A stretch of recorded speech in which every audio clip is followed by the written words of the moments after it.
नमस्कार विद्यार्थी मित्रांनो, मी कोमल धस आपणा सर्वांचं सहर्ष स्वागत करीत आहे आपल्या JS एज्युकेशन या यूट्यूब चॅनलवर। तर मित्रांनो, आजच्या व्हिडिओमध्ये आपण 22 फेब्रुवारी 2026 रोजी झालेल्या स्कॉलरशिप परीक्षा इयत्ता 5वी विषय बुद्धिमत्ता या विषयातील काही प्रश्न स्पष्टीकरणासह सोडवून घेणार आहोत। आपण जर चॅनलवर नवीन असाल तर आपल्या चॅनलला सबस्क्राइब करा आणि बेल आयकॉनला देखील क्लिक करा, जेणेकरून आपल्या नवीन व्हिडिओची नोटिफिकेशन सर्वात आधी आपणापर्यंत पोहोचेल। चला तर वळूया आपल्या प्रश्नांकडे। पहिला प्रश्न पाहूया। गटाशी जुळणारे पद लिहा। इथं तीन संख्या दिल्या आहेत आणि या तीन संख्यांसारखीच एक संख्या या पर्यायामध्ये आहे, ते आपल्याला शोधून काढायचे आहे। आता या संख्यांकडे जर पाहिलं तर या संख्या 4 ने विभाज्य आहेत। म्हणजे 4 ची कसोटी जर आपली पाठ असेल तर हा प्रश्न आपल्याला इझिली सोडवता येईल। 4 ची कसोटी काय सांगते? संख्येतील शेवटच्या 2 अंकांनी मिळून तयार होणाऱ्या संख्येला, म्हणजेच दशक व एकक स्थानच्या अंकांनी तयार होणाऱ्या संख्येला जर 4 ने निशेष भाग जात असेल तर त्या पूर्ण संख्येला 4 ने निशेष भाग जातो। आता इथं बघा, 64 ला 4 ने निशेष भाग जातो। 4 एक 4, 2 उरले, 4 सक 24, 4 7 28, इथं सुद्धा 4 ने निशेष भाग जातो। आणि इथं सुद्धा ह्या दोन संख्यांना 4 ने निशेष भाग जातो। 4 एक 4, 3 उरले, 4 8 32। तसेच आता 4 ने भाग जाणारी संख्या आपल्याला शोधायची आहे। इथं 78 ला बघू, 4 ने निशेष भाग जातो का? 4 एक 4, 3 उरले। मग 38 ला 4 ने निशेष भाग जात नाही, म्हणजे हा ऑप्शन येणार नाही। इथं 22 ही संख्या 4 च्या पाड्यात नाही, त्यामुळे इथं सुद्धा भाग जाणार नाही। 18 ला सुद्धा 4 ने निशेष भाग जात नाही, म्हणून आपल्या प्रश्नाचं उत्तर आहे पर्याय क्रमांक 4।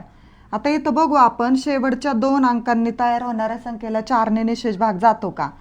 4 दुने 8 आणि 4 एक 4, म्हणजे या संख्येतील शेवटच्या 2 अंकांनी तयार होणाऱ्या संख्येला 4 ने निशेष भाग जातो, म्हणून या पूर्ण संख्येला 4 ने निशेष भाग जातो।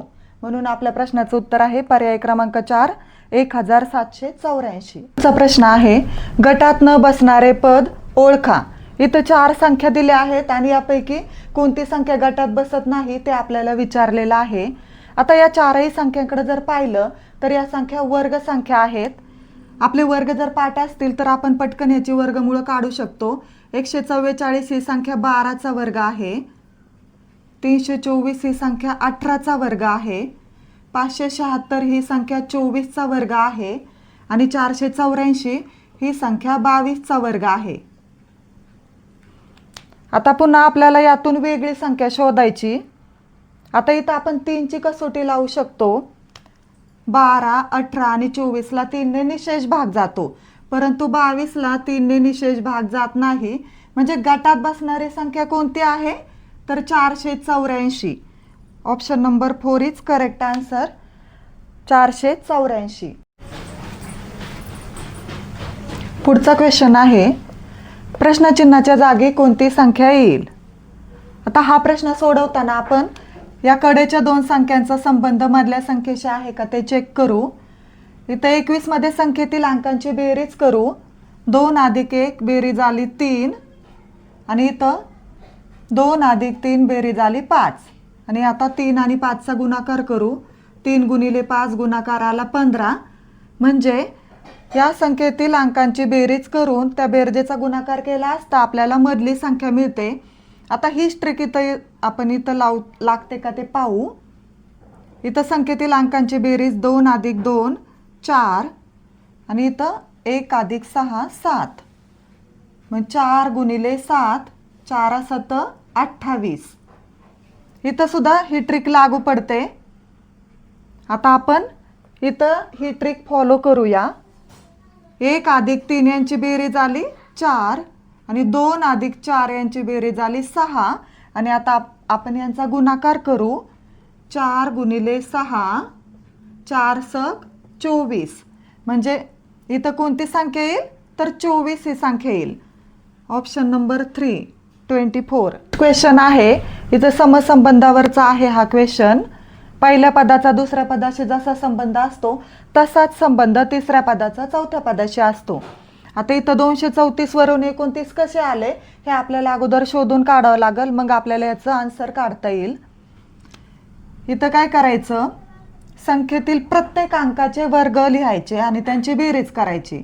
2चा वर्ग 4, 3चा वर्ग 9 आणि 4चा वर्ग 16 यांची करायची बेरीज.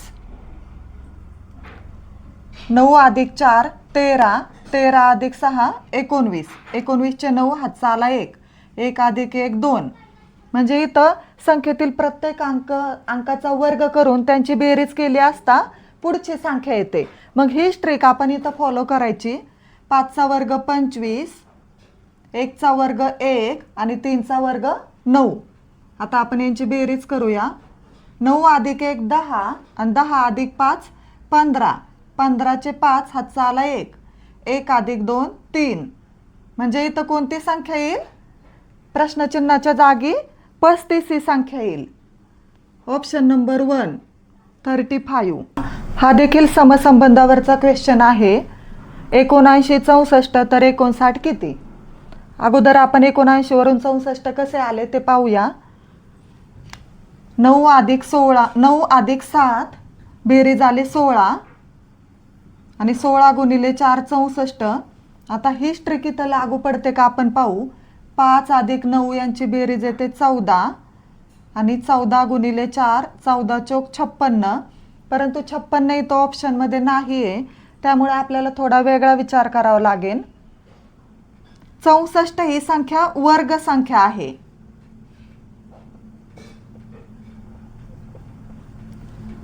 चौसष्ट ही संख्या 79च्या अगोदरची वर्गसंख्या आहे. मग 59च्या अगोदरची वर्गसंख्या कोणती आहे, इथं ऑप्शनमध्ये आहे का. तर 59च्या अगोदरची वर्गसंख्या आहे 49 आणि इथं ऑप्शनमध्ये सुद्धा 49 आहे. म्हणून option number 4 is correct answer 49. Next question आहे, सोबतच्या आकृतीमध्ये एकूण किती त्रिकोण आहेत. इथं आपण क्रमांक देऊया. 1 2 3 4 5 6 हे आहेत 6 त्रिकोण आणि अजून सुद्धा आहे तिथं. हा मोठा एक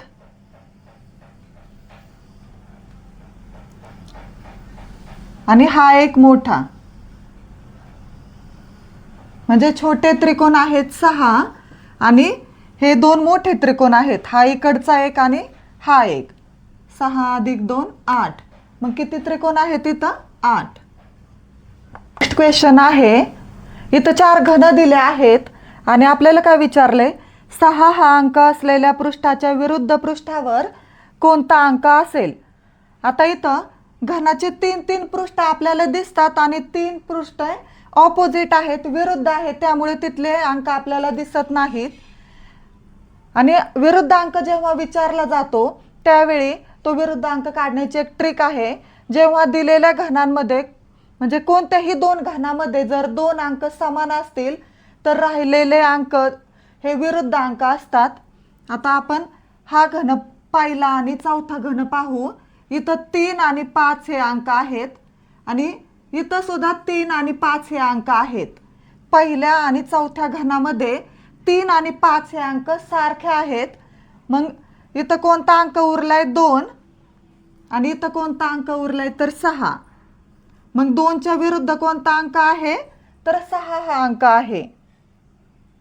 आणि आपल्याला काय विचारले, 6च्या विरुद्ध कोणता अंक आहे. मग 6च्या विरुद्ध 2 हा अंक आहे.